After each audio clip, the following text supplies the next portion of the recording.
Welcome to Gifted Underachievers, the podcast for mid-level creatives with delusional ambitions. In this segment, Pat and James do a deep dive into perfectionism and how it can limit most of us. The Gifted Underachievers then break perfectionism into three types: never starting because you are never ready, those who finish but never release it, those who release it but let it languish from neglect. One possible answer: think like a comedian, willing to fail when trying new bits to figure out what works. James, Yes, Pat. can you please stop trying to make things perfect around here? The clubhouse is the clubhouse. It doesn't have to be perfect. The wainscoting in the clubhouse is not perfect, and perfectionism is the only way to live. Oh my God. I'm gonna throw that. I can't. Whoever did the wainscoting, looking at you, John Irving, it's a mess. It's a mess. You know why? There's a reason John Irving is making millions of dollars and we are mid-level strugglers. I'm going to say perfectionism might Talent. have something to do with it. No, yeah. Oh, bless. Yeah, it's talent. And maybe maybe in your case, it's got to do with perfectionism. Yeah, I am a bit of a perfectionist. Mhm. That's the biggest complaint people have about me. You know what? I've lived with a perfectionist, aka mom, and Yeah. it Ooh. is not fun. No. Well, yeah, obsessive compulsive disorder is a real pleasure to live with, let me tell you. Well, okay, yeah, there's quite a big difference between perfectionism and OCD, but what are you thinking of somebody in particular? Yeah, well, my dad, uh, Oh, okay. big OCD guy, and to the point where doing anything, it's not even about did you get it right. It's did you do the process the exact right way? Is Mm, it exactly a certain kind of way? yeah. And if you can't do right, or worse, you're a terrible person. Jesus. And it's like some personal attack, right? Wow. And so now that we have segued nicely into our segment, I think that's kind of the point here, talking about perfectionism, is that how many times have you thought, you've had a great idea, but then you think, oh, I can't get the right resources that I want. I can't get this. I can't get that. It's not gonna be perfect. So I'm not even Mm. gonna start. Well, me, I don't think I'm not a perfectionist, so I know, hard to tell, right? Yeah. But Yeah. My expression is yeah, florid. yeah, that look of utter shock on your face. I'm not. Look at my office. How could I be a perfectionist and live in this office I'm in? Look at how I dress. I mean, I'm not a perfectionist. I'm a perfectionist about some things, but most things Yes. aren't that. Right. Yeah, and so I think, when we think about perfectionism, we've identified sort of three areas of perfectionism. Yeah.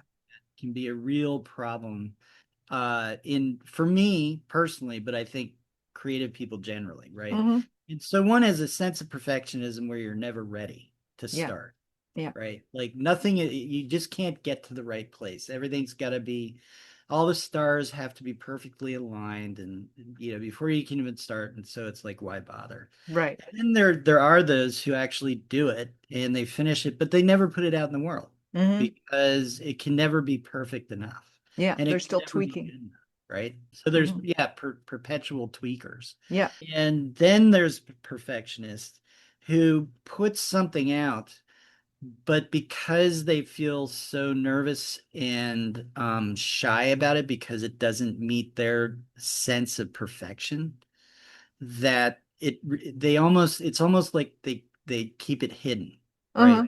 They There's don't such promote it. a, yeah, I mean, you think of like the number of books that come out in a year, and then or paintings that people do in a year, or what have you. And then they say, well, I'm not going to promote it. I'm not going to talk about it. I'm not going to share it, but it's Mm. out there. Hmm. So if people want it, they can find it, kind of thing. Right. Yeah. And so yeah, and so it holds them back, I think. Yeah. Yeah. But that first one, are there moments in your working life where you fail to start something because you can't just get the right conditions?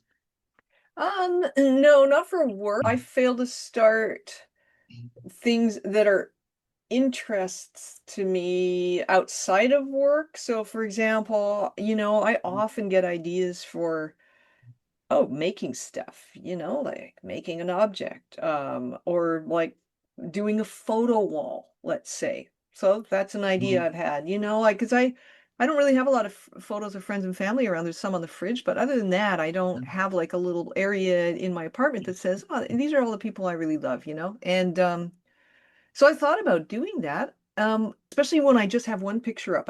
Instead, I rotate pictures on this little area so I have framed like caricatures sometimes or just photographs and I rotate them in there. The thing that stops me from doing a photo wall is like, oh, okay, I need to get the frames all have to align with each other, and then should they all be black and white? And so that's where perfectionism stops me, is more in stuff I don't know anything about.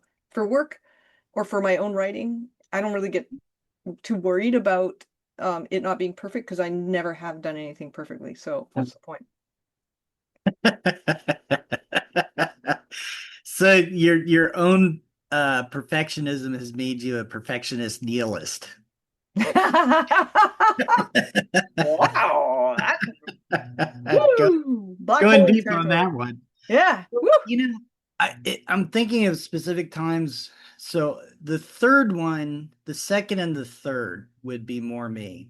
So doing but not releasing, or releasing but not promoting. Right. And Okay. so, but this first one, and I think, I would have never become a writer, never would have become, the ghostwriter, editor, and all that kind of stuff if I had that first one, Yeah. because there Yeah. is, you just got to start, You got no right? choice. Yeah. There's overcoming fears and perfectionism and all those kinds of things. You just got to get going, Yeah. right? And so I've managed to at least do that much, I Uh-huh. would. Um, but I think you're right that there are interests, and I would classify them as creative interests. Music, right? So Oh, I yeah. love to play guitar. I've been in a band, I've played out, but it's been probably decades. Mm. And I would love to do that again. And, obviously one of the restrictions or not restrictions, but things that make it harder is just time, right? It Hmm. takes a lot of time to do that. But also, I just have this sense of, oh, I can't do it the way I want to do it. I can't get it together the way I want to get it together. It's not the right thing, the perfect thing. And so I don't start. And I Hmm. just, and I enjoy playing guitar still and I practice and all that kind of stuff, but it never goes anywhere. Yeah. And, I don't feel guilty or sad about it. But yeah, it's that I'm never ready. Yeah. And so yeah, I guess it's kind of a problem because if it's something you want to do and you're not doing it, that's not great.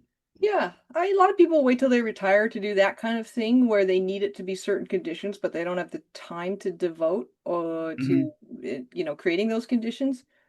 So, but tell me now then about the doing, but continuing to tweak that part. I see it more. I see it actually way more than I see people not starting, just because I work Mhm. with writers. And so I see writers who have a beautiful book. Like, although I am a freelance editor, part of that job is spotting and mentoring talent. And I do that in the job. And it breaks my heart sometimes when I see somebody who's got a book that's absolutely ready to query and they don't do that part. Right, right, right. Yeah, I mean, we by definition deal with people who have already started.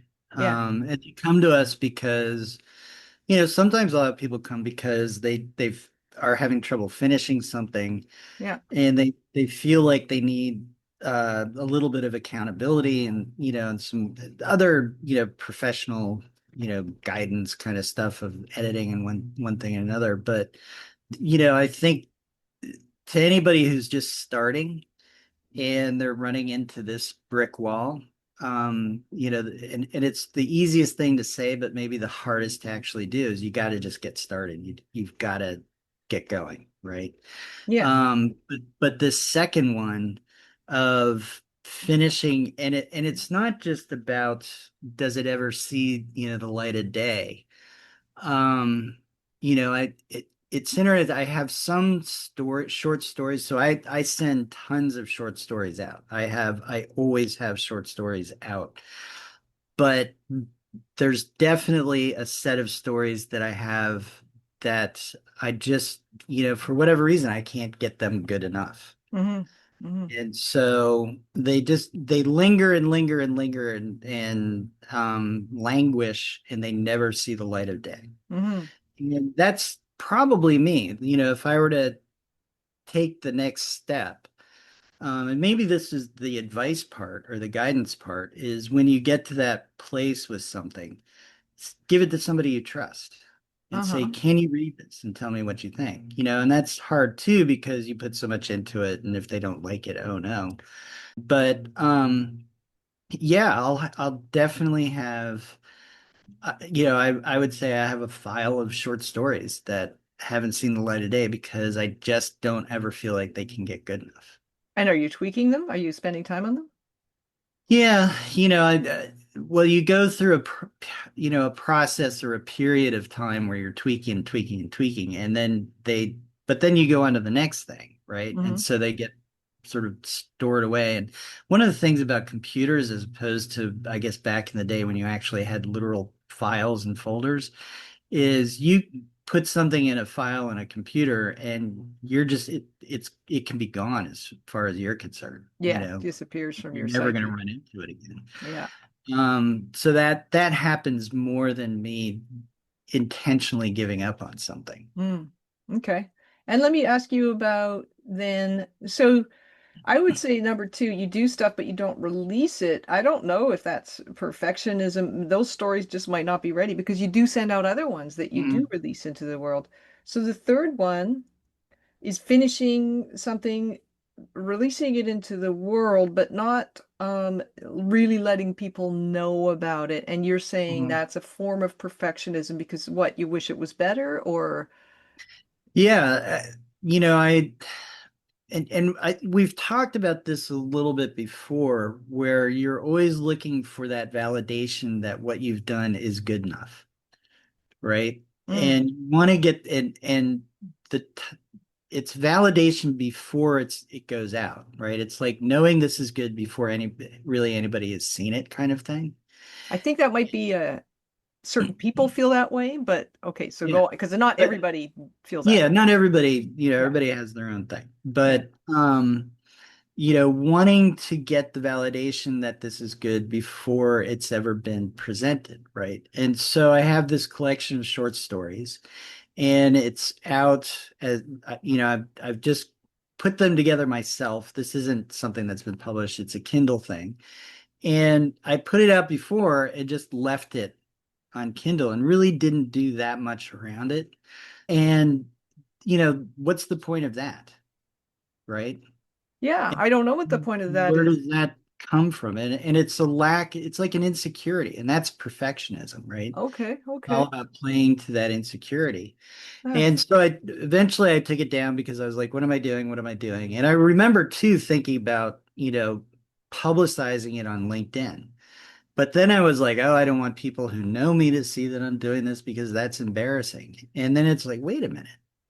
Why is what you've done and worked hard on, why would that be so challenging? And so eventually that's what's led me to put it back out. And I'm now working on a whole sort of plan around marketing it and getting it out and doing more readings. And I have this idea now of, there's a lot of actors around here who are just sort of local, kind of amateur actors for various productions. And you see kind of the same ones over and over. And why not get one of them to do like little 30-second to a minute readings, and then I can post those online hmm. and market it that way. And so I'm really getting more deeply into how am I going to get this to an audience. So I'm getting past that it's not perfect Okay. sensation to where it's like, well, let's get it out there and see what somebody says, you Okay. know?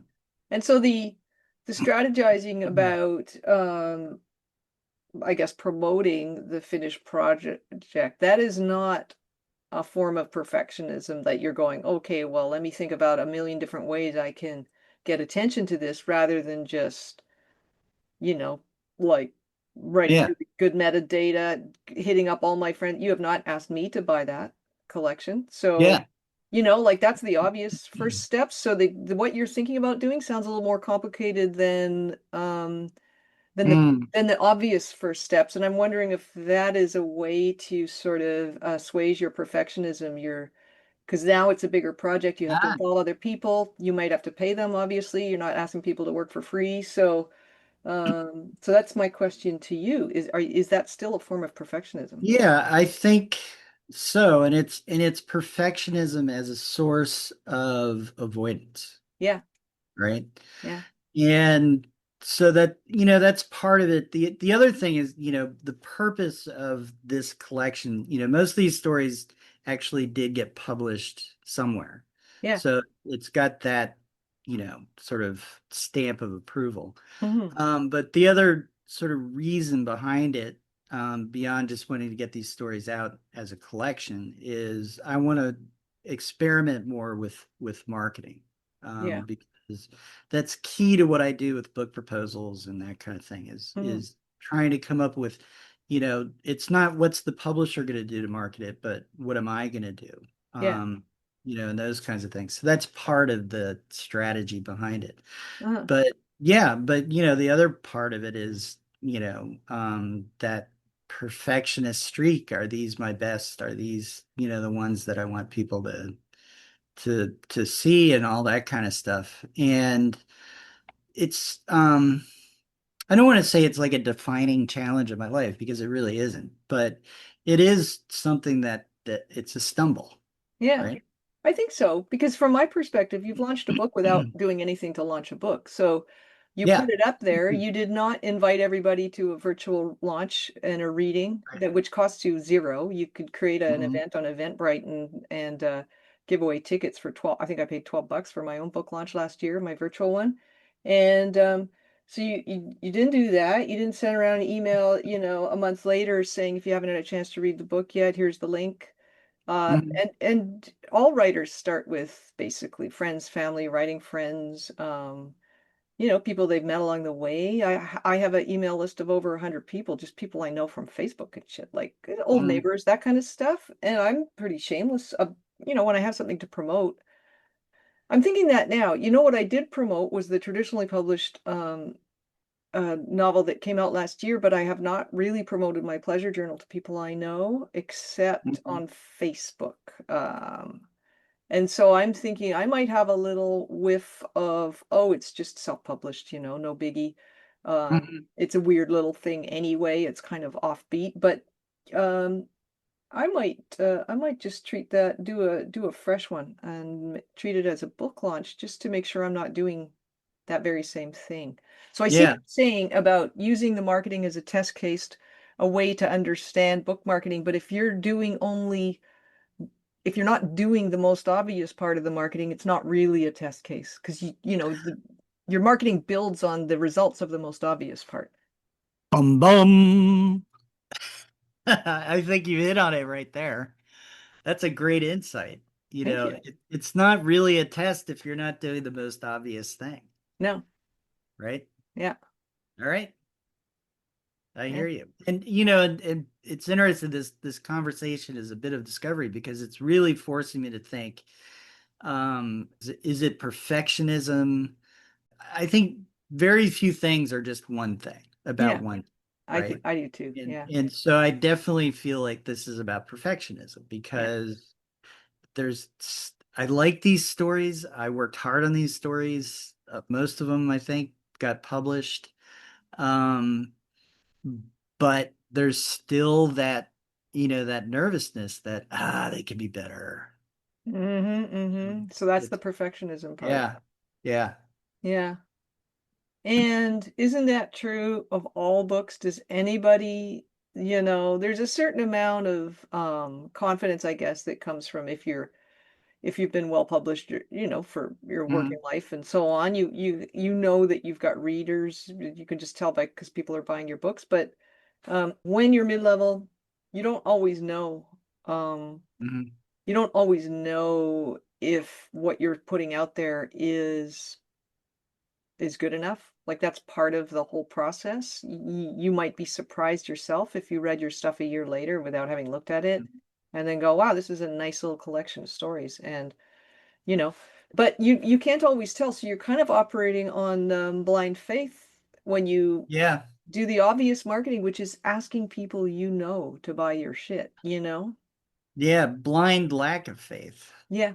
is what it comes down to. And so maybe, the point is we need to think more like comedians in Yeah. that they're willing to get up on a stage and in front of an audience and Yeah. try new bits. Yeah. And then immediately afterwards think this part of it worked. Here's where the laugh is. I thought it was here. This didn't work at all. Yeah. Nobody even thought it, or the whole thing just failed, Yeah. right? Yeah. And I think we need, well, I'll say me, need to be more comfortable with putting these kinds of things out, Yeah. letting the criticisms come in because that's where the growth For lives. sure. And with things like a story collection, if anybody cares enough to criticize, good for them. Yeah. Um, you will rarely hear somebody say, I didn't like your book. The only thing I've heard from the book that came out last year was, gosh, there was some backstory there that I would have loved to see Hmm. explored. And I'm like, yeah, good for you. That's a you thing. I don't say that. That's my inside voice. But um, just because of the restrictions of how I wrote it and so on. But the you won't get feedback. You're unlikely to get feedback. If you do, it's unlikely to be negative. And if it is, it may or may not be helpful. You may or may not give a shit about the Yeah. feedback. So so that's not the utility of it. I think the utility is in the act of sharing your work. Hmm. Yeah, well, I mean, I think what I'm talking about is getting into a mental space. Yeah. Like, how do you change your mindset, Yeah. right? Yeah. So if the mindset is, I want this to go out and be perfect, Hmm. and by perfect, I want people to respond in a way that I want them to respond and all that Yeah. kind of stuff. And so the mindset shift is away from that perfection to where it's I'm putting something out and I'm seeing what happens. Yes. Love that. It's more of an experimenter's mindset. Yeah. Are we not the king and queen of We are, experimenting? oh yeah, we We're love a good the experiment. we're the royal family with our son John Irving. We are the Yeah. royal family of experimentation. Yep. I've been messing with the mix of lemon juice to water in my Ah, lemon. and your beverage. Huge experiment. Huge Eh, experiment. taking risks, that's what it's all about, JB. You're really leading the way on this for gifted underachievers everywhere with what do you do? Like squeeze a real lemon, or do you have one of those bottles of that fake shit? Yeah, well, I have there's Italia lemon juice, which is the preferred lemon juice because Is it it in a tastes, bottle? yeah, it's in a bottle, but it's Italian lemons, which are, as everybody knows, the best lemons, I think. I'm throwing up my hands in dismay. It's in a bottle, so it's irrelevant what country the lemons come from. It's not fresh squeezed lemon juice. Anyway, who cares? I don't care. I'm not a perfectionist. Clearly, neither are you, but you're fucking lemon juice. Yeah, now I'm feeling very shamed. Sorry, that was uncalled for. I just went off. I don't know why. I know, wow. I must have a thing about You have a juice in thing about bottles. lemons. It's juice in bottles. I just don't I get know. it. And I was getting all defensive. I was like, okay, so how can I make an argument that I gotta use real lemons is really bad for the environment because you can pack more juice in a bottle and then ship it easy. I mean, yeah, I was going down a deep Any path. argument you made would be valid and well taken. I would say fair point because my response was weird and we'll cut this part. No. Let people see No, what you deal with. Okay, so no, we're not. That's the thing about gifted underachievers is that misery loves company. yeah, yeah. And honestly, lemon juice habits aside, I mean, it's not like I've got a fucking bathtub full of vodka because I make it from my own potatoes. No, I buy it in the store like everybody else. So Oh, I you take do. back my criticism there. But to get back to perfectionism, so here's our various discoveries. We think probably if you're a mid-level creative, you're not really suffering from the part where you never start, not in your creative work, because you're mid-level, so you've cleared some hurdles already. You might be in a position where you are finishing projects, but you don't call them finished. You're actually tweaking them, tweaking them, tweaking them until they reach this sort Mhm. of mental image of perfection that would match your own view of who you are as a writer or whatever Mhm. your field is. And then there's the third kind of scenario where you finish, you stop tweaking, you release it, but you don't promote it. Right. You don't share it Yeah. with anybody, which is almost the same as not doing it. Right. Yeah, it's almost the same as not doing it. And what I think I'm discovering is that it's good to have somebody to bounce this stuff off of who's going to Yeah. push you, Yeah. right? Yeah. I found that too. Definitely. Yeah, we Yeah. push each other nicely, I think, I think so. Um, 9% yeah, of the time. I mean, I can be a real cow sometimes, but oh, the lemon water thing I'm not going to ever forget, but I'm sorry.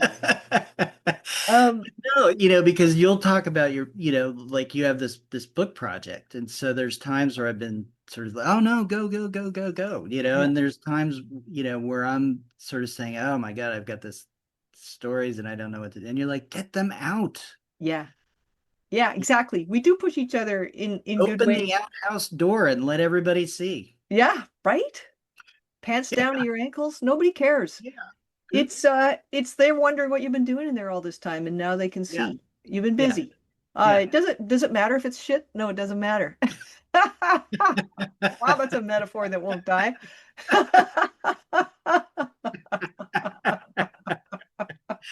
Yeah, yeah. Open the door of the outhouse of perfectionism and let everybody see you with your pants down and in your glory. In your glory. And you never know where stuff will go. You just don't know. So part of the joy of, um, releasing your work in a supportive way rather than just putting it up there and thinking, oh, it's out.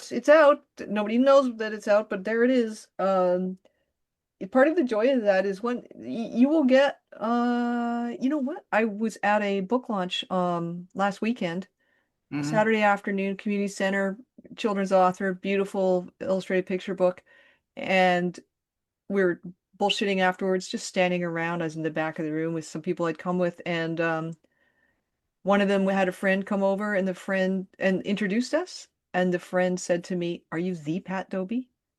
Did you write the tenants?" Wow. And I'd never seen this person before. So who knew, who knows where things will go? Yeah, well, and that says your author photo is very genuine. I didn't have one on the book. Oh, It you was my didn't have? name they recognized. Ah, wow. Yeah. That's very cool. How Yeah. nice is that? Yeah. Yeah. And that could happen to You're you if you opening. put, huh? Yeah. Well, I would be opening the door to a nice thing happening. Exactly. And it might be 2 years after you put this thing out and support it and promote it. Like it can feel quite random, but I do think there's a lot of value in not hiding your light under a bushel. I think that might be biblical. Hiding your light under the bushel. Biblical. I Okay. don't I don't know. Or is it a bush? I don't, they do like a bush. You weirdo. Well, there's a lot of bushes that Oh, get. it's an idiom meaning to conceal one's talents, abilities, or good qualities. It Ah. suggests that someone is keeping their skills and gifts a secret instead of sharing them with others, often due to modesty or shyness. And the Um, phrase comes from a biblical parable about not putting a lamp under a container to hide its light. There we go. So, part of this is about modesty. You're modest. Yep. You're beautifully modest. Your modesty is perfection. But yeah, my mind I'm leading with my modesty. Yes. It's intact. Yeah. All right. So I'm going to fire it out. We'll see what happens. Okay, good. Yeah. Have a launch. Have a video launch. Have a video launch. Yeah. Well, there is one story that's fairly erotic. So. Well, you wouldn't read the whole thing at a launch. No. And that'd be interesting. That's the one you're going to read? No, that wouldn't be the one I would read. But I did send one time, last story before we cut out, an erotic story that I had published. Yeah. I sent I was talking to a friend of mine on the phone. He said, "Oh, where's it at?" I sent him the link. Like 20 minutes later, he says, "Does it mean I'm gay if I got aroused by your story?" There's a success. So there it is. There it is. Yeah. You know what? I just want to say one thing too. Do you have a video launch? You need any help? I've done a video launch. It's easy. We need to invite Gifted Underachiever listeners to the video launch of your book. Okay. Wow. Pressure's on. No, I'm going to get uncomfortable. That's what you got to do, is get uncomfortable. So that sounds good. Exactly. All right. Okay. I'm going to get uncomfortable. I'm thrilled. Thanks for listening to Gifted Underachievers, the podcast for mid-level creatives with delusional ambitions. We'd love to hear how we're doing, so please leave a comment, join our chat page, or send us an email at giftedunderachievers@substack.com. You can also find us on Spotify, iTunes, and anywhere else you like to download your podcasts. Thank you, and have an awesome day.